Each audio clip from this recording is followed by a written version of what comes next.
2009-та најавуваше многу настани кои ќе обликуваат македонската иднина и историја. Беше година на избори. Се избираше нов шеф на државата и се избираа градоначалници и советници за општините во Македонија. Изборите беа важни за земјата од повеќе аспекти. По изборните нерегуларности предходната година, кои фрлија црна дамка на македонската демократија, беше особено важно да се спречат секакви случувања од овој вид.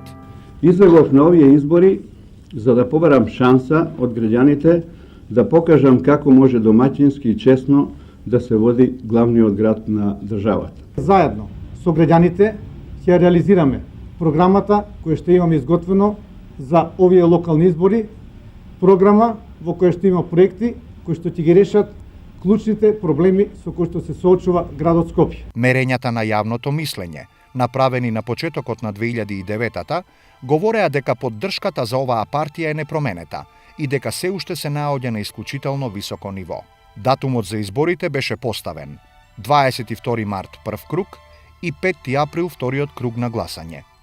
Почна и изборната кампања. На изборите за представници на локалната самоуправа се бираа 85 градоначалници и 1391 советник. Се создадоа услови за вистинска интересна изборна трка, која директно ќе ги соочи визиите за развојот и перспективите на државата на двете најголеми и најмоćни партии во земјата. Ја мислам дека и локалните избори и изборите, пошто се совпаѓа изборите за председател, мислам дека беа во сенка на политиките на едната или другата партија. Градоначалниците нешто специјално не понудија. За локални избори или кои ќе дојдат избори, се знае девизот. Сите политичари лажат. Сите што идат во кампања, ветуваат, се и се што. Ќе ви направат чудо. За прв пат на овие локални избори за град Скопје се излезе со конкретна програма.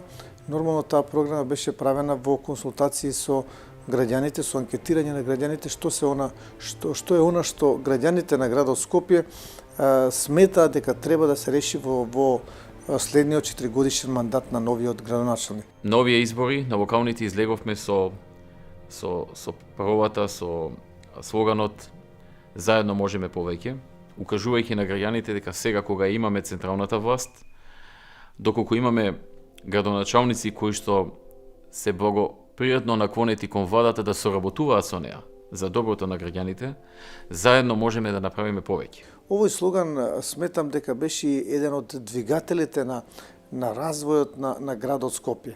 Имено сите ние знаеме дека никој сам ништо не може да направи.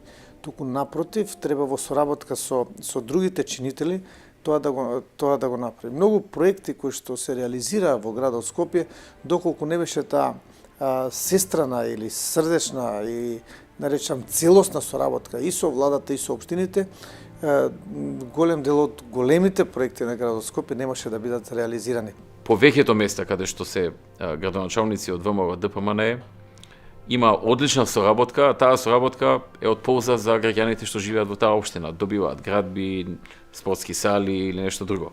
Додека да речеме во општини како што е Охрид или Куманово, Струмица, имаме проблеми. Да речеме во Охрид со години градоначалникот не ни дава да изградиме базен, не ни дава да изградиме фудбалски терен, спортски сали и така натаму, така што кој губи на крајот? Народот губи.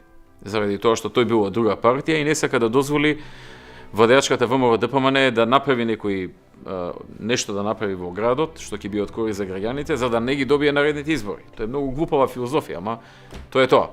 Главните играчи од албанските партии, ДУИ и ДПА, се соочуваа со подемот на новоформираната Нова демократија, предводена од Имер Селмани. Оваа партија, која произлезе од редовите на ДПА по нејзиното одбивање да земе учество во новата влада, иако беше дел од претходната, внесе една нова енигма, чии ефекти не можеа да бидат измерени пред изборите. Денеска, ако се осврнуваме на последните локални избори, на сите ветувања што беа дадени по разни програми од граначалниците, од советниците, од политичките партии, гледаме дека во суштина не се менува на многу драматично подобро или поголемо задоволство на граѓаните од ова гарнитура на градоначалници или советници во однос на минатата од 2005 година или таа од 2000 година. Резултатите со подеднакво големо нетрпение беа очекувани од сите инволвирани страни. Државната изборна комисија ги објави прелиминарните резултати. ВМРО ДПМН оствари уште една убедлива победа со која ги зацврсти своите позиции како владеачка партија. Социјалдемократскиот сојуз претрпе уште еден голем пораз во 2 последователни години. На локалните избори освоивме најголем број на општини во историјата на земјата што освоила некоја партија или коалиција.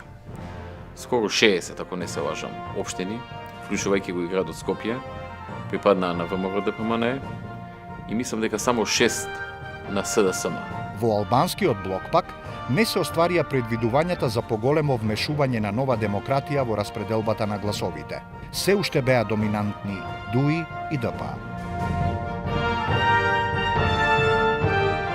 131 том македонска книжевност, опфатен периодот од 9 до 21 век, континуитет од најмалку 11 столетија, ексклузивна легитимација на македонскиот културен идентитет, на македонскиот културен континуитет и за функцијата на македонскиот јазик и книжевност во конституирањето на европската и светската цивилизација. Промовирањето на 130 томната едиција, дефинирано како настан од историска димензија, преку кој Македонија пред светот ја открива својата најзначајна уметност од Константин, Кирил и Методи, Свети Климент, епископ Климент и на сите македонски писатели од некогашна Византија, Самоиловото царство, македонското средновековие, преку 19 век се до денешно време и ја реконструира филозофијата и естетиката на македонскиот опстанок. Целта на овој проект, прв од ваков вид и обем, беше да се прикаже богатата и своевита слика на нашите високи и неоспорни книжевни вредности. Убавината на проектот Македонска книжевност во 130 томови треба да ја согледуваме во преплетот на генерациите кои со своите дела оставиле траен белег на македонската книжевна сцена. Интересна приказна, речиси како бајка е вткаена низ архитектонското раѓање на спомен домот на мајка Тереза. На местото на некогашната католичка црква Пресвето срце Исусово, урнатото здание сведок на првото духовно спојување низ првата причест на малата Агнеза Гонџа Бојоџиу со Бога, сега е исправено ново показ на нашата почит кон неизмерно благородното хумано дело на мајка Тереза. Сеќавањата се единствениот архивски материјал од кој Вангел Божиновски ги составувал своите архитектонски визии за спомен домот во кој треба да ги препознаеме интимноста на детството на Агнеза Бојаџију и радоста на повторното раѓање на духот на мајка Тереза. Музејската постановка, фотографиите, личните предмети стануваат бесконечен сведок за импресионираноста на светот од хуманоста на мајка Тереза. Дел од натрешноста на спомен домот се и сакристијата, собите за сестринството на редот на милосрдието, за католичката црква, малиот амфитеатар и највпечатливата соба. Печатливоста и архитектонската нестереотипност на спомен домот се збогатени и со екстериерни детали, кои ја надополнуваат символиката за духовната грандиозност на мајка Тереза.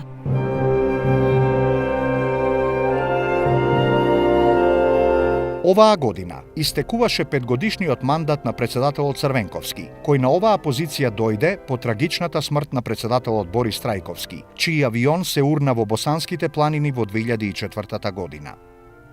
Председателствувањето на Црвенковски во последните 2 години од неговото времетраење беше обележано со тензичниот однос кој тој го имаше со владата на Република Македонија. Имаше несогласувања околу многу нешта, меѓу кои и стратегијата за зачувување на идентитетот. Владата има компетентност и волја да го реши спорот зимата во наредниве 6 месеци, со што би ја внела земјава во НАТО и би ја приближила на патот кон Европската Унија. Со ваков став е лидерот на социјалдемократите Бранко Црвенковски, доколку тоа не го стори, обврската ќе падне на идната влада.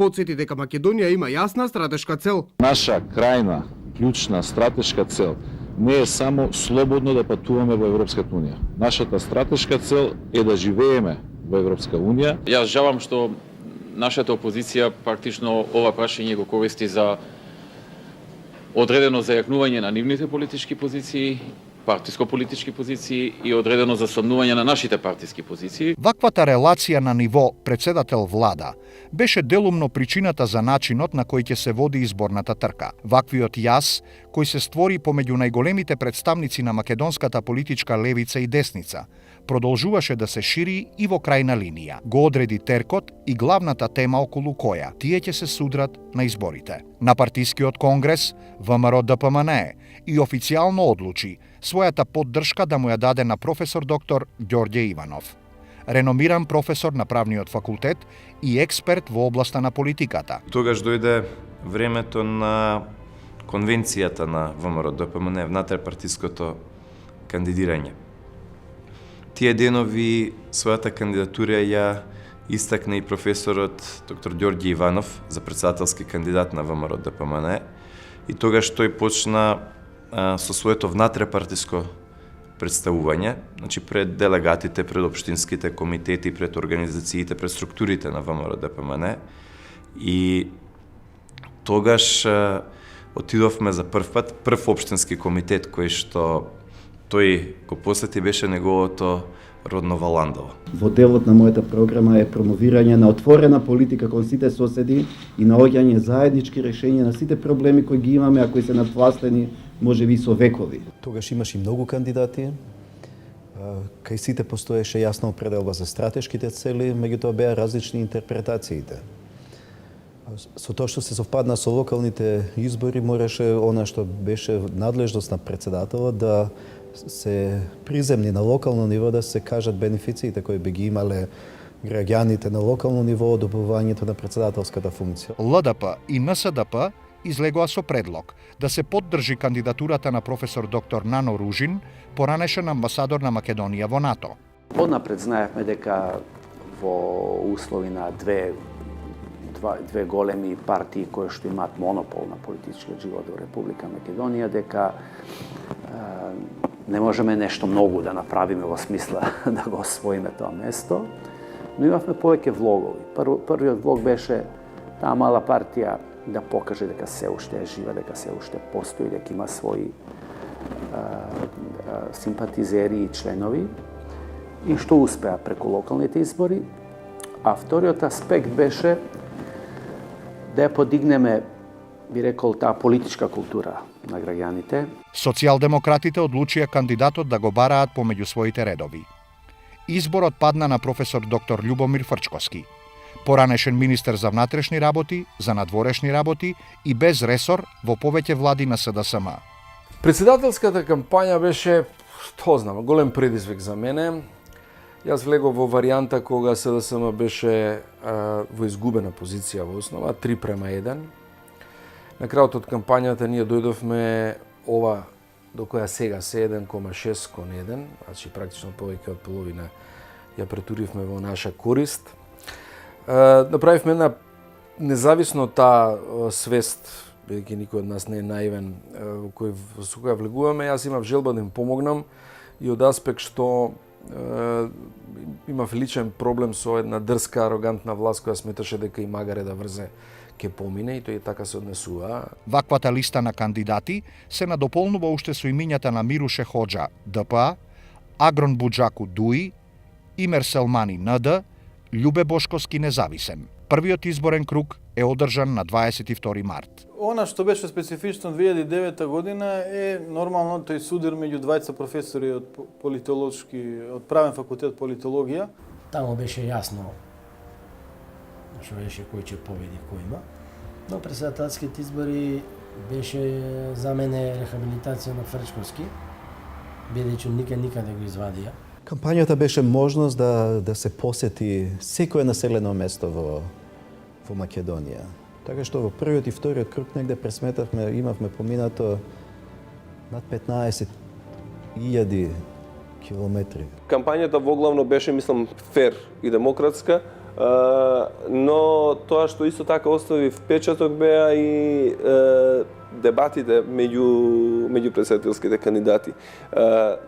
Остави впечаток тоа што актуелниот претседател, кандидатот на ВМРО ДПМН господинот Иванов, избегнуваше директни дуели со против кандидатите. Кандидира човек кој независно што е колега, за жал, перманентно не брука и како влезе, ајде од кампањата може би бил наивен, меѓутоа како влезе во функцијата уште полоши во таа приказна и уште негативни анегдоти се врзуваат за него и така ќе остане. Веројатно неговата професија која ќе се врати овде ќе руинира исто така, бидејќи нема да го заборават. Еднаш е лошо кога ќе влезете во функција која не можете да ја носите, тоа секогаш се лепи за вас. Сега, како и сите кампањи, имаше доста напади, имаше користење на странични удари, имаше се тоа што го има секаде во демократија. Меѓутоа, сепак е тоа добро што најдовме начин сите кандидати да се среќаваме, да разговараме, да размениме мислења, да се суочиме со еден факт дека и по кампањата ние остануваме луѓе кои ќе се сретнат на улица, кои ќе другаруваат, затоа што функциите доаѓаат и си одат, меѓутоа човечноста мора да остане. Од наша иницијатива дојде и тој фамозен работен доручек на измирување. Успеавме да ги собереме сите релевантни претседателски кандидати, да позборуваме како граѓани на Република Македонија, а политиката да истиснеме во втор план. Мислам дека во тоа успеавме. Традиционално детовски појадок гарниран во европски стил и зачинет со балкански менталитет. Прво кавга, па потоа заедничко јадење, чај и прошетка по тетовската горна чаршија.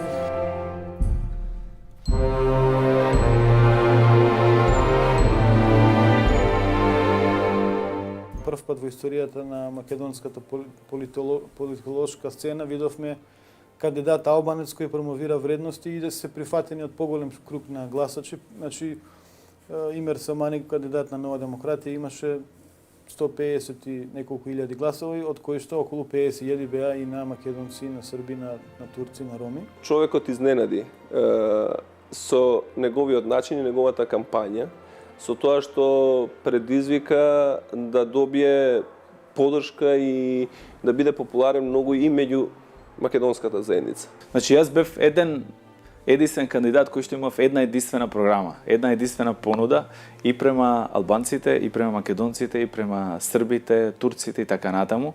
Таа програма беше преведена на неколку јазици и беше понудена према сите.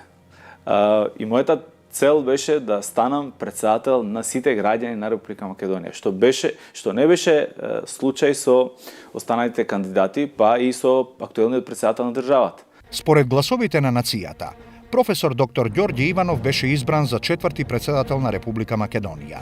Многумина, победата ја припишуваа на неколку важни елементи, меѓу кои умереноста во настапите на Иванов, наспроти агресивната кампања водена од Љубомир Фрчковски, големата популарност на ВМРО ДПМН и заедничките ставови на партијата и кандидатот околу начинот на кој треба да се водат преговорите за пристапување кон ЕУ и НАТО. Убедлива победа без ниту една дамка и навистина кампања и избор кој што мислам дека се добри за Македонија. Тоа беа многу успешни избори за ВМРО ДПМН. Добивме огромна доверба на граѓаните. Тоа беше доверба која што врзу. Граѓаните ни дадоа на парламентарни избори огромна доверба. И во веќе започната криза, 6 месец од започната криза, март месец, ја добивме огромната поддршка на локални и огромната поддршка на претседателски избори. И особено ми беше драго што видов во партијата ВМРО ДПМН и коалицијата млади луѓе кои успеале во живот и кои ја напуштиле својата лична кариера да дојдат да ја помогнат на државата. Ви исполнуваат тоа чувство кога гледате млади луѓе кои сакат својата држава, кои веруваат во својата држава, кои веруваат и во самите себе и во своето обкружување. И затоа тоа беше пресвртен момент за да ја прифатам кандидатурата и од еден спокоен академски живот да влезете во бурните води на македонската, балканската па и светската политика. Односно, метафорично едно пливање во еден базен да го замените во пливање во океан со ајкули. Изјавувам дека функцијата председател на Република Македонија ќе вршам совесно и одговорно, ќе го почитувам уставот и законите. Изјавувам дека функцијата председател на Република Македонија ќе вршам совесно и одговорно и ќе го штитам суверенитетот, територијалниот интегритет и независноста на Република Македонија. Го молам председател на Република Македонија да подпише свечената изјава. Функцијата председател на Република Македонија, доктор Иванов ја презема на 12 мај 2009 година. Позитивниот епилог на изборите и огромните напори на државните апарати да ги спроведат бројните реформи за унапредување на македонското општество и држава, кои се и дел од условите за пристапување на НАТО и ЕУ, беа валоризирани и од страна на меѓународниот фактор.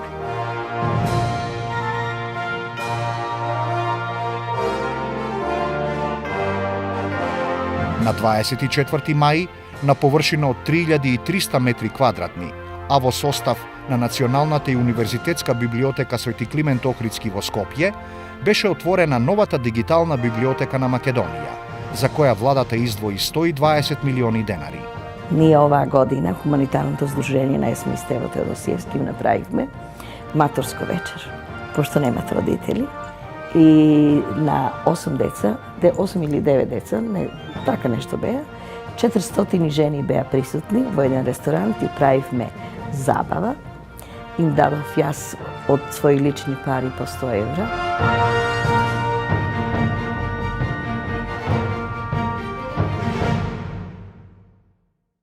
Во моментов не постои ниту една причина поради која македонските граѓани на 1 јануари 2010 година нема да се разбудат во земја која ќе се наоѓа на белата Шенген листа. Проектот за обезбедување на сите критериуми за укинување на визниот режим со Европската Унија, чиј производ беше ланското олеснување на истиот, доби позитивни сигнали од европските партнери. Заземениот став дека ќе направиме се што е до нас, а останатото потоа е политичка одлука на Унијата, значеше дека засилените вложувања во изградба на капацитетите и институциите, неопходни за преземање на обврските од една ваква мерка, беа доведени до крајот. Визната либерализација од првиот момент кога јас станав министер за внатрешни работи и член на владата на Република Македонија, беше на самиот врв на приоритетите. Значи, тоа беше едно од прашањата со кое буквално ја започнувавме секоја седница на влада, бидејќи бевме свесни дека визната либерализација е нешто конкретно што нашите граѓани можат реално да го почувствуваат во смисла на европски интеграции, во смисла на доближување на Република Македонија кон Европската Унија. Политичките елити, без разлика која гарнитура беше на власт во одреден момент, се зафати сериозно да ги воведе биометриските пасоши. Бевме лидер во тој процес и не случајно ја добивме либерализацијата меѓу првите држави од регионот. Биометрискиот пасош што го направи Македонија, тој е еден од најквалитетните во Европа. Иако имаше многу критики за фирмата, но таа фирма што ги изработи пасошот ги изработи стварно квалитетно. Сметам дека беше кај нас изведена една добра административна операција. Во смисла на печатење на нови пасоши, во смисла на некаква организациона поставеност, но недостасува некои работи на кои исто така одамна се укажуваше. Например, борбата со организираниот криминал. Европската Унија налагаше, односно бараше да покажеме конкретни резултати во борбата против корупцијата и криминалот. И тука мислам дека Република Македонија направи историски исчекор заради одлуката на владата и посветеноста на владата токму на борбата против криминалот и корупцијата. Покажавме дека работите може да се сменат и дека реално и не е неопходно толку многу време за да се почувствува разликата. И од денешна гледна точка можам да констатирам дека ова не е само моја оценка како актуелен сегашен министер за внатрешни работи, туку тоа е оценка и на меѓународните институции. Впрочем, од непопуларното 105-то место на листата за индексот на перцепција на корупцијата направена од меѓународната Transparency International, денес Република Македонија се наоѓа цели 43 места погоре. Веднаш после либерализацијата на визниот режим во Македонија, институциите во државата конечно решија да расчистат со една мафија која се нарекува Франкфурт мафија. Иако ќе потсетам дека таа мафија, мислам дека секое дете во Велес, а овде да речеме секој гимназијалец во Скопје, знае дека таа мафија постоеше уште многу одамна. Зошто таа не се расчистуваше, тоа е друго прашање. Условеноста која Европската унија ја постави да ние влеземе во таа шема да бидеме ефикасни во борбата против спречување, особено на тие интернационални и меѓународни криминални канали, кај нас тој услов ми се чини дека одеше многу споро. Не можам да ги најдам причините. Дал се тоа бизнес интереси, дал се тоа некакви политички интереси кои се деа позадина, но многу долго таа тема се држеше отворена. И јас сепак не би ја завршил приказката со либерализацијата на визниот режим со фасцинација од тоа дека нешто направиле државните органи многу. Државните органи направија нешто елементарно за мене. За соодветно да се одбележи овој историски ден, пред да стапи на сила визната либерализација, на плоштадот Македонија беше поставен часовник кој го одбројуваше преостанатото време до полноќ 19 декември. Многу добија, мислам, граѓаните. Прво, по 18 години изолација добија слобода. Значи, добија сите слобода. Нема собирање документи, нема преводи, нема билети, нема играње ора пред амбасадите за да добијат на визи. Нема долгите редици што ги чекам, ги нема. Особено, можеби, ми е задоволство тоа што постарите генерации кои што пред 91-та има шанси или можност да патуваат со тие фамозни пасоши кои што отвара порти или граници во сите држави всушност, добија можност уште еднаш да го живеат тоа време, а младите генерации кои што беа затворени во нашите дневно-политички, дневно-економски или дневно-социјални проблеми за кои што честопати мислевме дека се најтешките и единствените на светот, има можност да излезат од тоа што јас го нарекувам наше гето. За жал, според мене, како препораката за преговори, така и либерализацијата повеќе се искористи за дневно-политички маркетинг, отколку за стимулација, за вистинска мобилизација на општеството и концентрирање на суштинските теми. Решавање на проблемот на името и паралелен процес на интензивни реформи кои општеството треба да го доведат по некој терк, по некој дизајн кој може да се нарече европски или по тие европски стандарди. Бевме многу посветени и на исполнувањето на обврските, реформите и модернизацијата за добивање на визна либерализација и добивање позитивен извештај од Европската Унија и препорака за почеток на преговори. Сето тоа се круниса кон крајот на годината, кога Европската Унија официјално ги укина визите за граѓаните на Република Македонија и од 19 декември 2009 година нашите граѓани, после речиси 2 децении малтретирање по амбасадите, понижување, коленичење, почнаа со пасош на кој што пишува Република Македонија да патуваат речиси низ цела Европа слободно. Денес веќе на сите нас ни стана нормално и природно кога имаме потреба да патуваме, тоа да го направиме по сопствено наоѓање, да го направиме веднаш без никакви услови и ограничувања.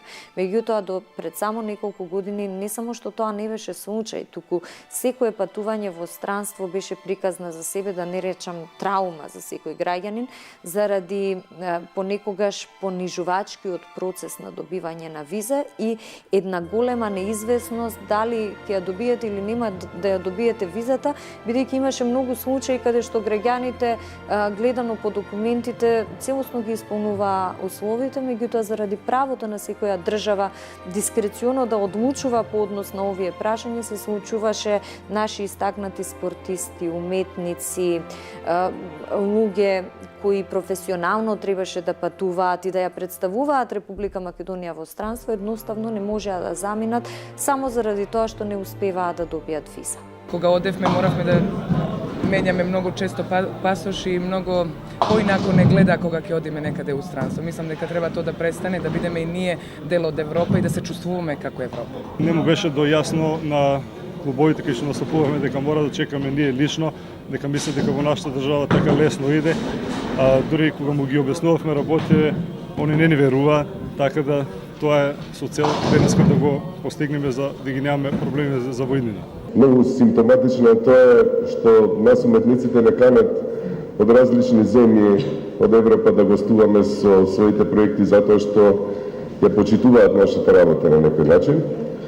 Од друга страна, владите на истите тие земји ни го загорчуваат животот на еден таков начин што не ја почитуваат воопшто нашата работа. Некои моменти би сакала да става можеби како епизода во некој филм, затоа што мене ми се има случајно со полиција да предно мое патување пред неколку години во Унгарија, каде што беше транзит и не знаев дека пред еден ден се вовело виза, јас бев со полиција извадена од возот со записник 6 сати спрашувана во полициска станица. Најбаналното и нешто неетичко што човек може да го осмисли во 21. век. Не е ни важно да патувате. Важно е да имате чувство дека кога сакате да патувате нема да имате пречки. Тоа е многу поважно, да бидете слободни во секој момент. Македонија го исполни својот дел од договорот.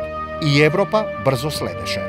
Советот одлучи од 19 декември жителите на поранешната Југословенска република Македонија, Србија и Црна Гора нема да имаат потреба од визи. Готово.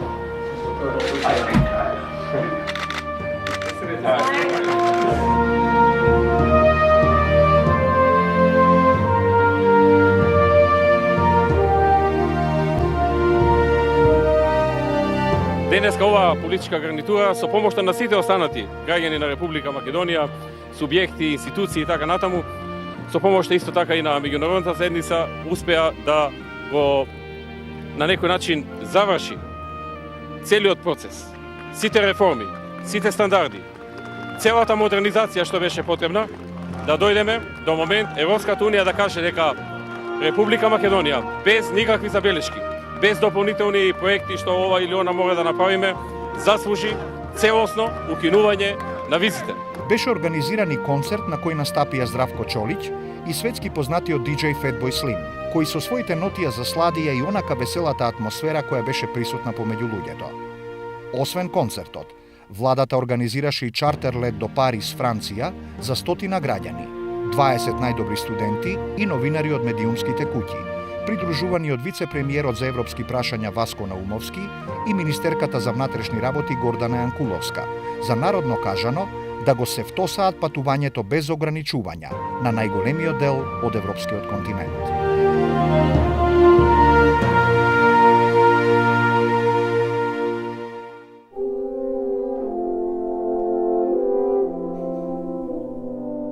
Во мај 2009 година се искачив на врвот на светот, на највисокиот врв Монте Еверест, 8850 метри надморска височина.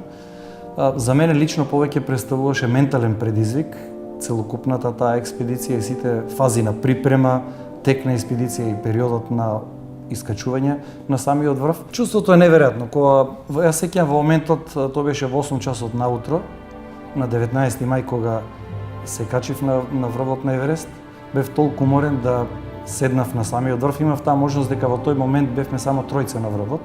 Јас седнав буквално на самиот врв кај што има место само за еден. Со тоа да едната нога ми беше во Тибет, а другата нога во Непал.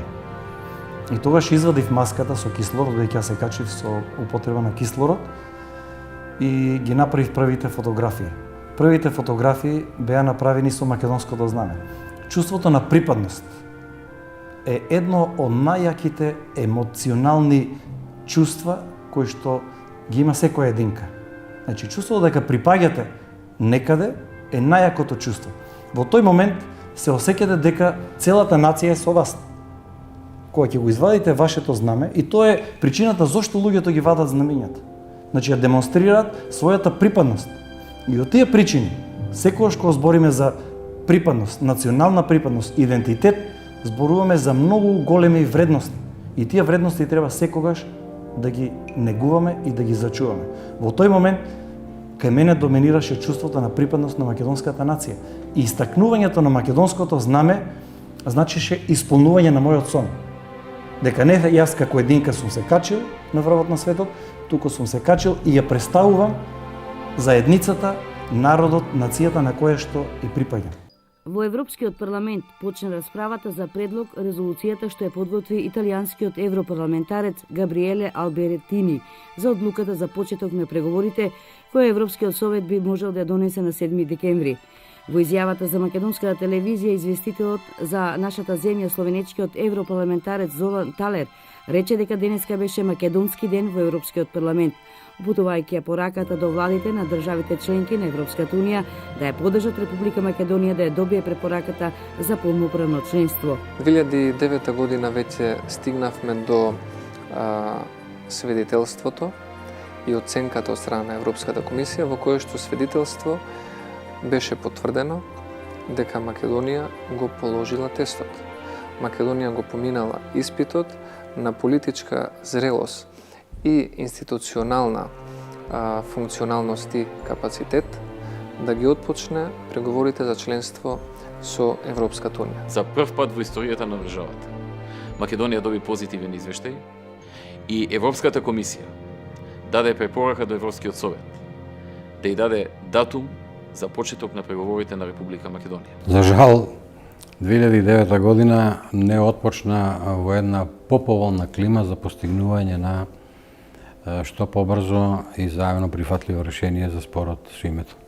Имено, нервозите почнаа уште на крајот на 2008 година, како што е познато, кога пропаднаа обидите во 2008 година на основа на предлогот на Нимиц од 8 октомври да се дојде до заеднички прифатливо решение, Република Македонија пред Меѓународниот суд на правдата во Хаг поднесе тужба против Република Грција заради прекршување на одредбите на членот 11 од времената спогодба со блокадата на поканата за членство на Македонија во НАТО од самитот во Букурешт. Грција е нашата симпатија која што ќе не влечи уште долго време. Ние многу си се сакаме, ако си се караме, и ќе најдеме решение за тоа. Република Македонија живее со спорот всушност 16 од тие 20 години независност. Тој спор се испоставува како сериозен проблем и за нашите економски односи, трговска размена, не знам, годините на ембаргото, веројатно постарите многу подобро се сеќаваат на тие тешки времења, и актуелно се испоставува како сериозна блокада за нашите евроатлантски аспирации, значи за постигнување на нашата цел, што е да станеме земја членка на Европската унија и на НАТО. Медиумите во Атина го оценуваат како шлаканица за Грција извештајот за напредокот на Македонија за членство во Унијата, усвоен вчера од Европарламентот, бидејќи, како што оценуваат, во него како нерешено останало прашањето за името на Македонија, кое според авторот, европратеникот Мејер, пречи на европската интеграција на земјата. Реално ситуацијата е апсурдна. Ние сме доведени во ситуација да тврдиме дека ги спроведуваме реформите со предвиденото темпо или предвидената динамика, а сепак не ја добиваме предвидената или ветената награда. Тоа е добивање датум за отпочнување на преговори со Европската унија. Против извештајот гласале сите грчки европратеници. Групата на владеачката Нова демократија во Европарламентот смета дека текстот на извештајот не е во согласност со претходно објавената позиција на Европската комисија дека Македонија се уште не е подготвена за почнување преговори за членство. Според европратениците од опозицијскиот пасок пак, Грција во извештајот била представена како земја која единствено ја сноси вината за задоснетото почнување пристапни преговори со Македонија. Во документот спорот е посочен како главна пречка која треба да биде надмината преку постигнување на заемно прифатливо решение од двете земји, оценуваат грчките медиуми. Извештајот, барем ја што сум го читал, беше многу избалансиран. Значи се гледа дека воделе сметка им да критикувате, многу да критикуваат, за да може сите земји од Европската Унија да го поддржат тој извештај. Ни беа зададени 8 така наречени бенчмаркови, кои што треба ние да ги исполниме. Поголемиот дел Македонија ги исполна, но имаше остри забелешки за суството, нереформирана јавна администрација, трошење на рекламите, слобода на медиумите, политичка поврзаност на газдите на медиумите со политиката. Имаше и сериозни и непочитување на човековите права.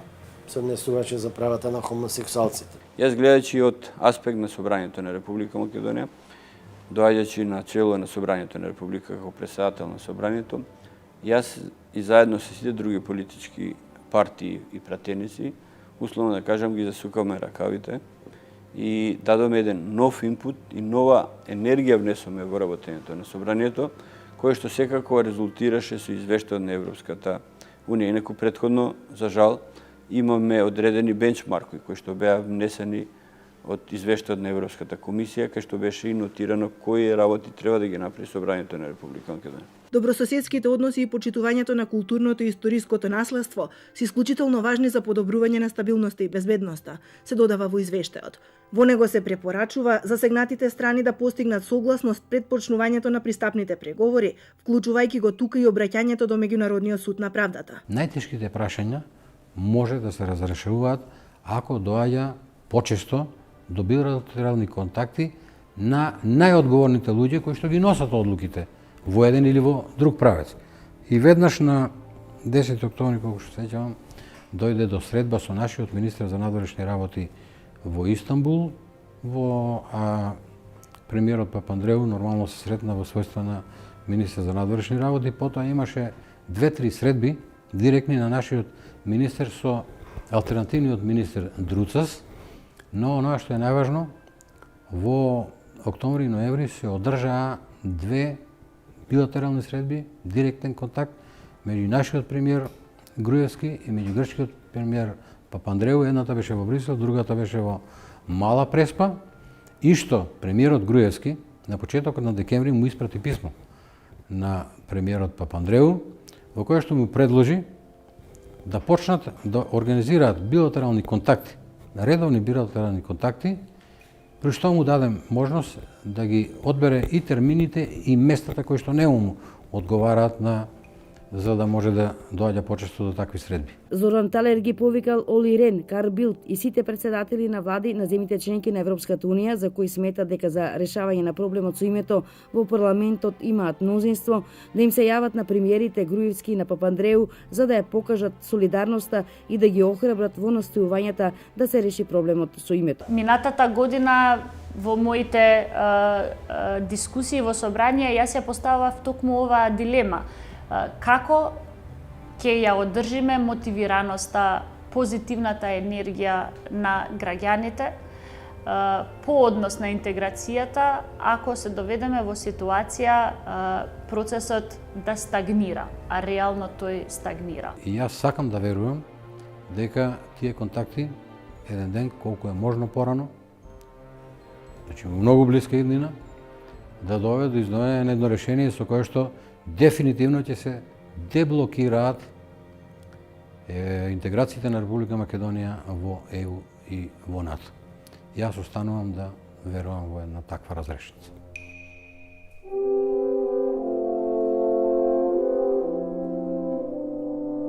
На 5 јуни заврши популарниот и признатиот театарски фестивал Настериино позорје во Нови Сад, на кој учествуваше и македонска екипа, предводена од Александар Поповски, кој стана добитник на наградата за најдобра режија за представата Кандид или Оптимизам на Југословенско драмско позориште од Белград во рамките на 54-тото издание на Театарскиот фестивал.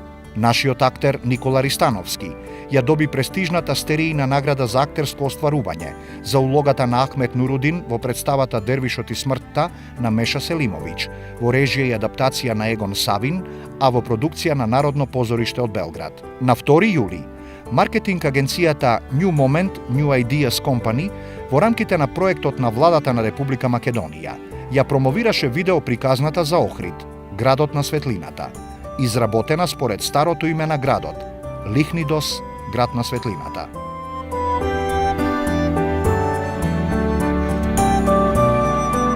Негативните ефекти од најголемата светска економска криза во последните 80 години најсилно се почувствуваа во 2009 година, како кај развиените, така и кај земјите во развој. 2009 година ја обележа светската рецесија, во која што бруто домашниот производ во светски рамки падна за 0,6%, а во развиените земји од еврозоната намалувањето беше 4%, во Германија како наш најзначаен трговски партнер 5% намалување на бруто домашниот производ.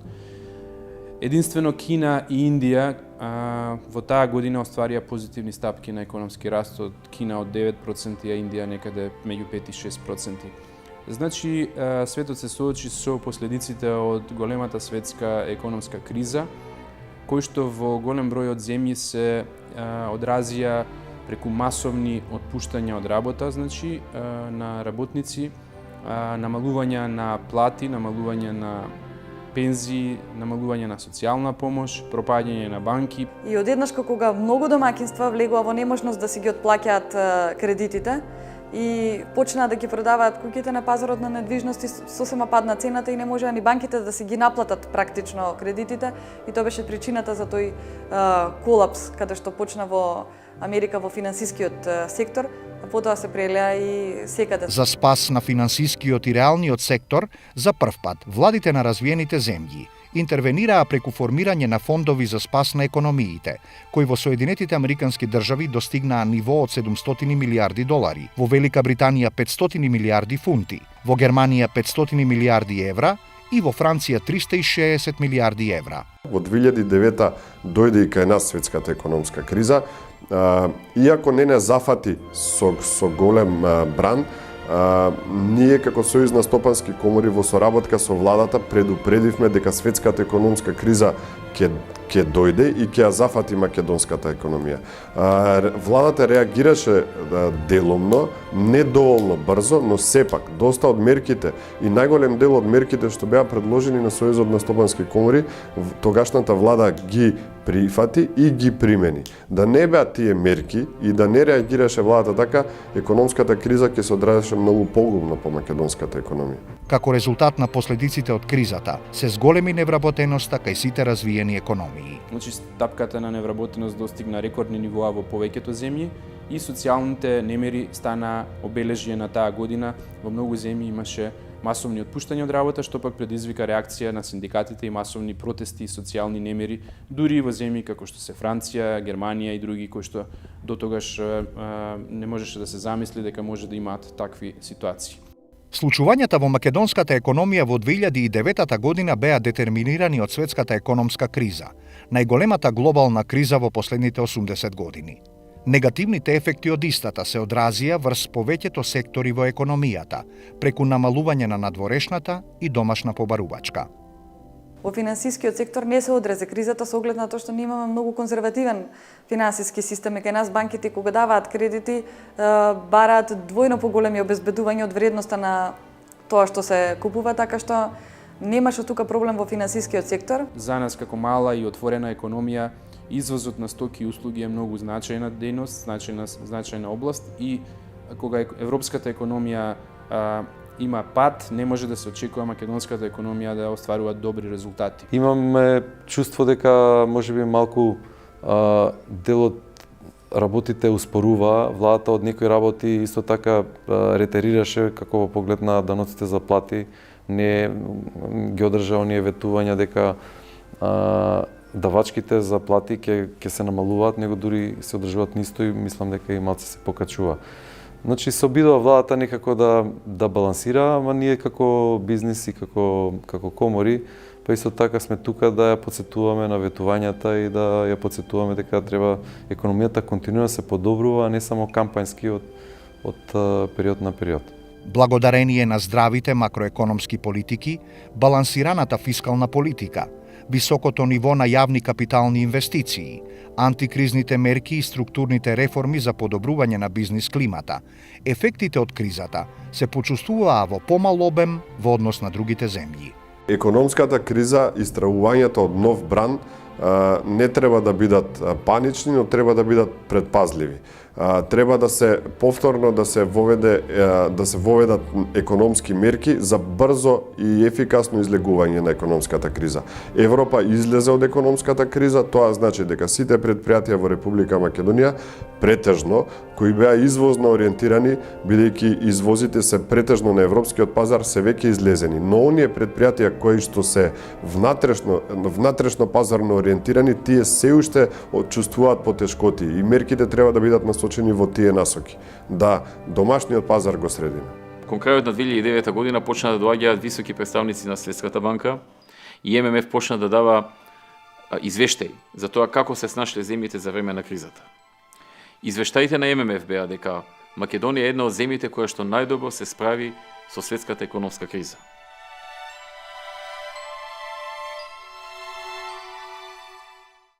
На 12 јули, со концертот Беше еднаш во Македонија, свечено беше отворено годинешното издание на Охридско лето.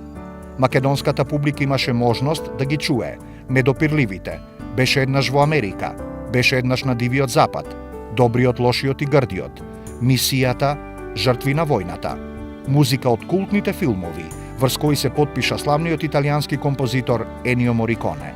Токму тие музички теми, заедно со Мориконе како диригент, а во изведба на Унгарскиот филхармониски оркестар, хорот на Македонската опера и балет и сопранот Сузана Ригачи беа дел од проектот Беше еднаш во Македонија, по култниот филм Беше еднаш во Америка, на неговиот најверен соработник Серџо Леоне. Мориконе немал некои особени барања за време на неговиот престој во Македонија. Единствено нешто на кое инсистирал биле специјалитетите на македонската кујна. На 19 јули во владата на Република Македонија беа доделени уште 11 спортски пензии на врвните спортисти од нашата држава за нивните постигнати резултати на меѓународната сцена. На 12 август фудбалски спектакл на арената Филип II во чест 100 години фудбал кај нас и 60 години од формирањето на Фудбалската федерација на Македонија, ФФМ, како и промоција на северната трибина на стадионот.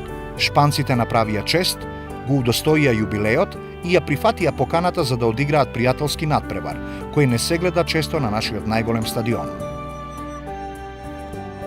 Намалувањето на економската активност во реалниот сектор не се преслика на пазарот на труд.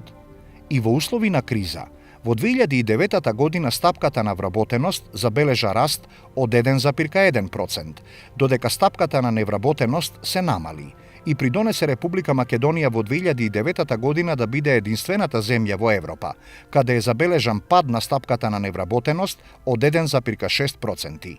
Зголемувањето на вработеноста е резултат на мерките кои владата ги презеде за формализирање на бизнисите, намалување на сивата економија, како и мерки за поддршка и поттикнување на предприемништвото и приватната иницијатива.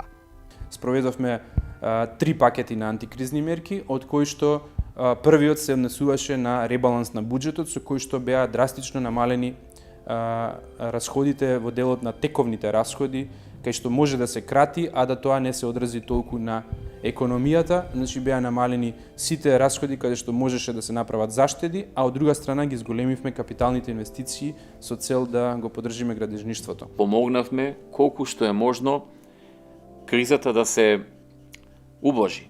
Ние знаевме дека не можеме да ја спречиме, ниту една земја не ја спречи.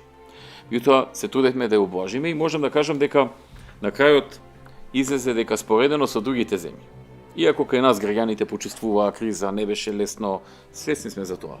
Меѓутоа споредено со другите земји, Македонија имаше трет најмал пат на економијата. Една од главните мерки што се воведе, што се зема од Европската инвестициона банка, се зема кредит за мали и средни предпријатија, за обртни средства и за инвестиции.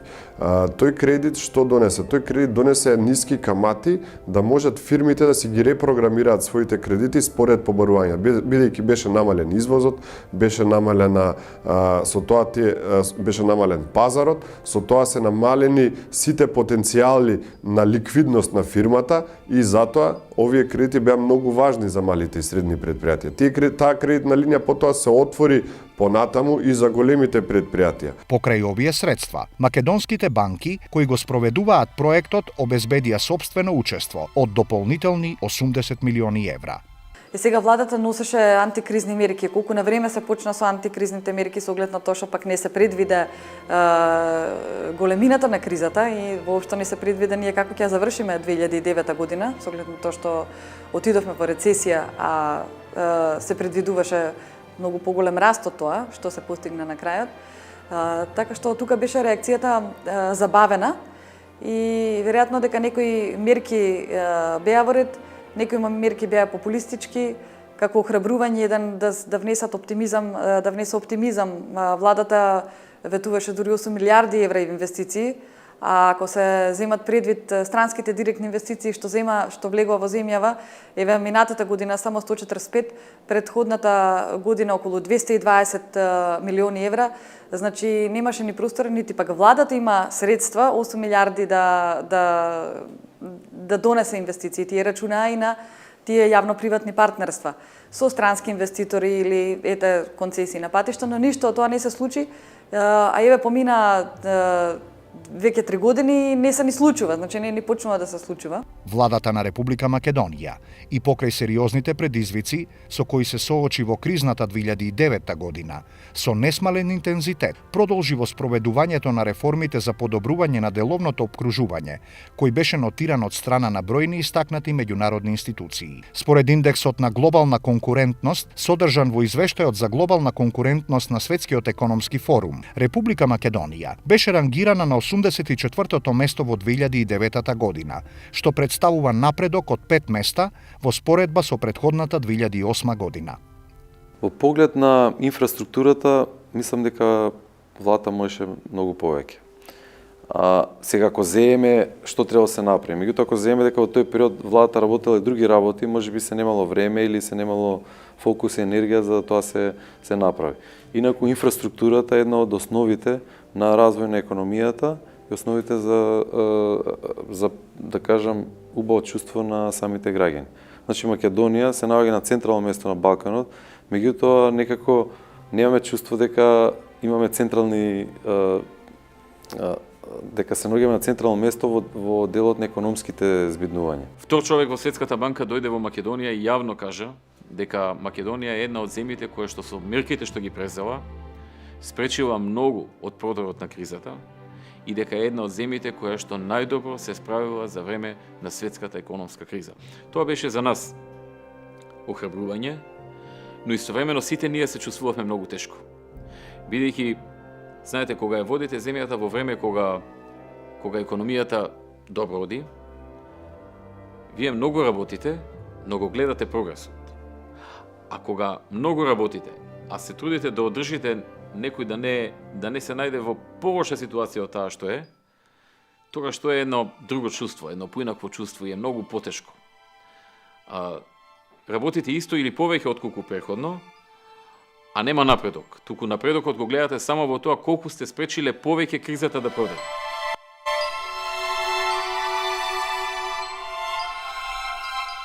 На 30 септември се запали едно од највредните древни црковни светилишта, манастирот Свети Јован Бигорски, сместен во пазувите на Националниот парк Маврово.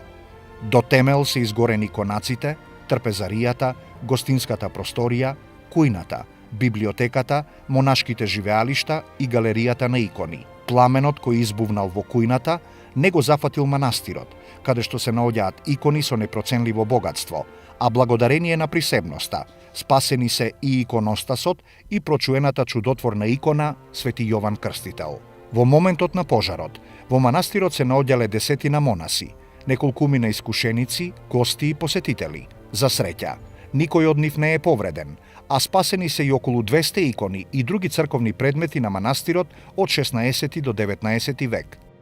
На 26 ноември, Македонската филхармонија со свечен концерт прослави 65 години од своето постоење. За таа пригода беа презентирани и фотографии на оркестарот од неговото формирање до денес, а концертот го водеше полскиот диригент Јануш Пшибилски. Како солист настапи пијанистката Елена Мисиркова Лоза, која е амбасадор на културата на Македонија во Австрија. Македонската филхармонија е единствениот симфониски оркестар во Македонија, кој непрекинато работи повеќе од 6 децении. Ретки се народите што немаат своја енциклопедија. На 7 октомври, председателството на МАНУ, поради сериозните пропусти во двотомната енциклопедија на Македонската академија на науките и уметностите, го смени главниот редактор на спорната енциклопедија, академик Блаже Ристовски, но и сите членови, односно соработници во редакцијата. Председателството на оваа институција одлучи да избере нова редакција во која ќе членуваат и истакнати представници од немнозинските етнички заедници.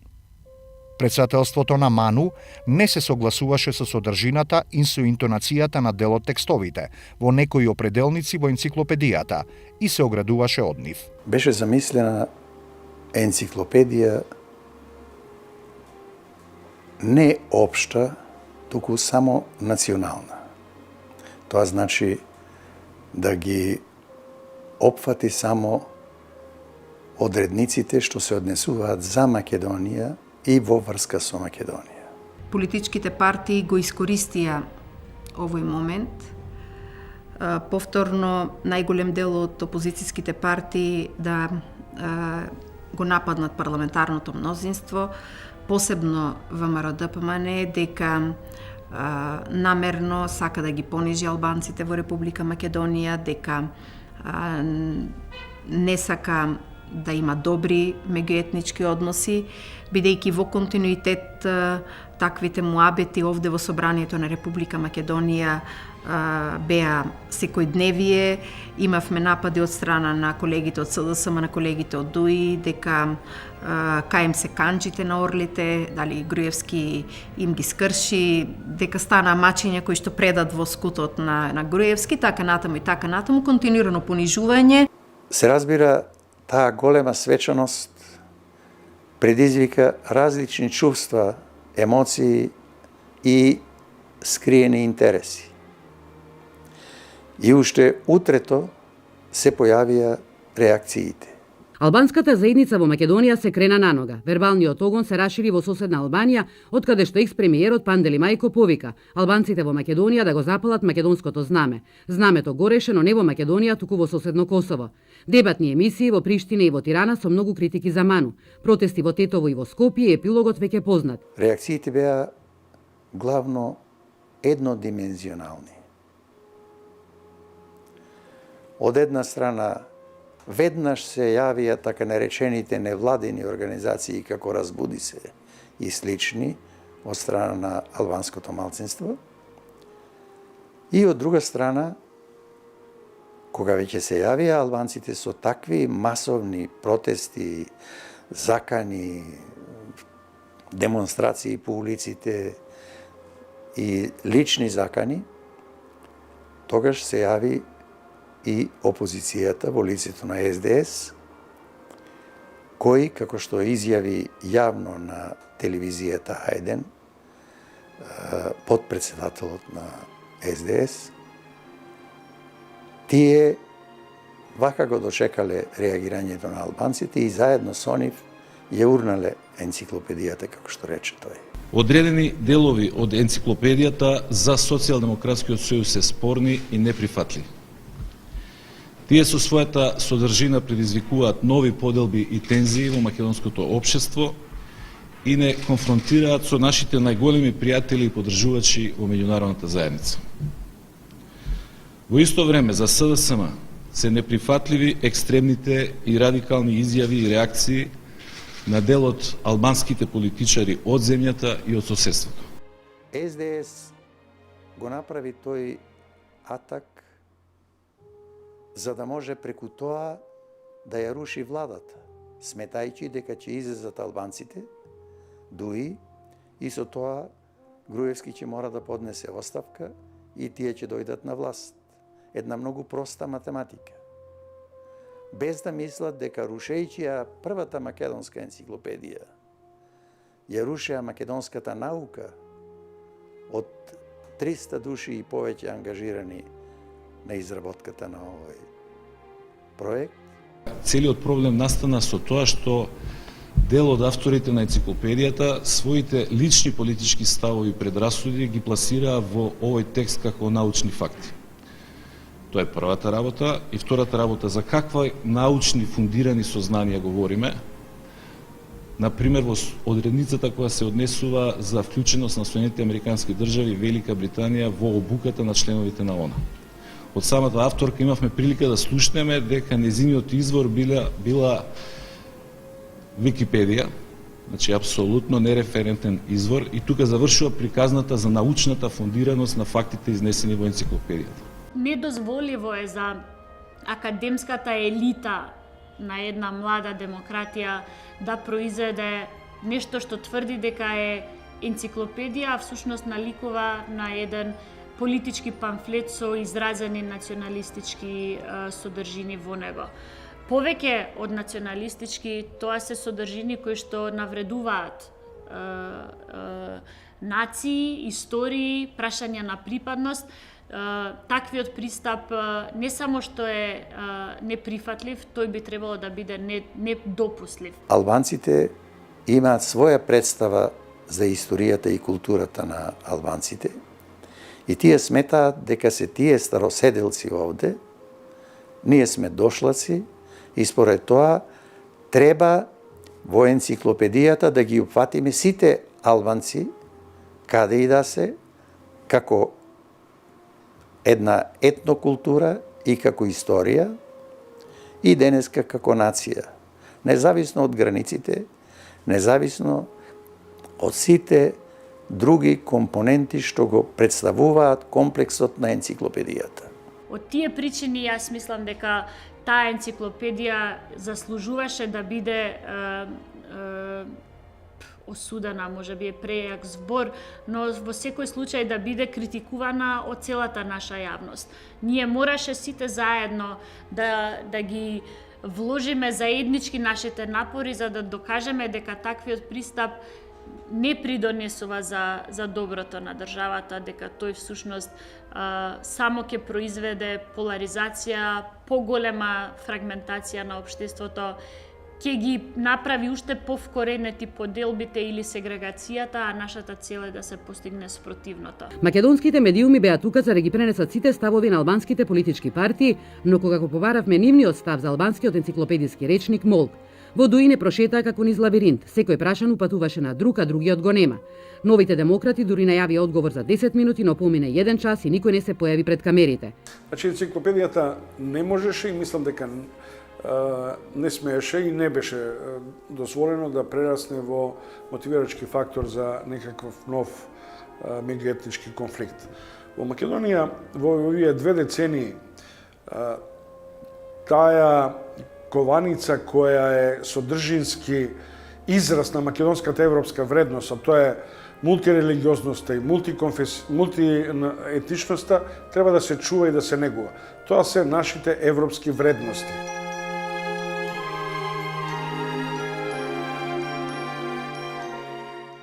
На 6 декември, на свечената церемонија, министерката за култура Елизабета Канчевска-Милевска на председателот на МАНУ, академик Георги Старделов, му го предаде клучот на куќата на Уранија. Куќата на Уранија во Охрид беше во фаза на реконструкција речиси 1 година, финансирана од страна на Министерството за култура. Таа повторно ги прими своите стари сопственици.